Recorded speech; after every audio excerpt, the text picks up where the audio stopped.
420 హామీలు ఏవైతున్నాయో ఈ ప్రభుత్వం మరి ఆ 420 హామీలు 6 గ్యారెంటీల గురించి ఏమైనా కొత్త విషయాలు చెబుతారేమో లేదా గత 15 నెలల పేలవమైన అట్టర్ ఫ్లాప్ పరిపాలన ఏదైతే ఉందో దాని గురించి ఏమైనా ప్రాయశ్చిత్తం చేసుకునే విధంగా ప్రసంగం ఉంటుందేమో గవర్నర్ గారిది అని చెప్పి మేమందరం కూడా భావించినాం, ఆశించినాం. కానీ ఇది గవర్నర్ గారి ప్రసంగం లాగా లేదు.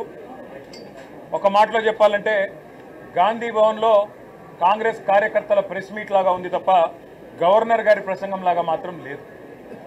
పాపం పెద్ద ఆయన గవర్నర్ గారి నోటెంబడ కూడా చాలా అబద్ధాలు, ఒకటి కాదు రెండు కాదు, ఎన్నో అబద్ధాలు, ఎన్నో అర్ధసత్యాలు, ఎన్నో అసత్యాలు కూడా పాపం వారి నోటెంబడ కూడా పలకాల్సి రావడం మేము కూడా బాధపడతా ఉన్నాం.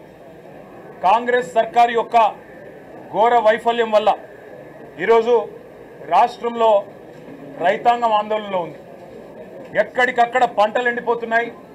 రైతులు ఇప్పటికే 480 పైచిలకు మంది రైతులు ఆత్మహత్య చేసుకున్నారు.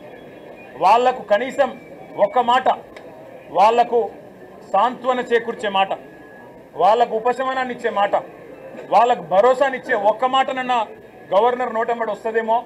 పంటలు ఎండిపోకుండా కాపాడుతాం, నీళ్ళు ఇస్తాం, బుద్ధి తెచ్చుకున్నాం, ఇకనైనా బుద్ధితో మెదులుతామని చెప్పి ఒక్క మాటన్నా చెప్తారేమో అనుకున్నాం.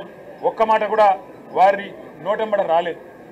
అసలు ఈరోజు వరకు రాష్ట్రంలోని ఏ గ్రామంలో కూడా 25 నుంచి 30% మించి రుణమాఫీ జరగలేదు. ఇది నిర్వివాదం. ఇది మేము శాసనసభలో పోయిన సమావేశాల్లోనే అడిగినాం.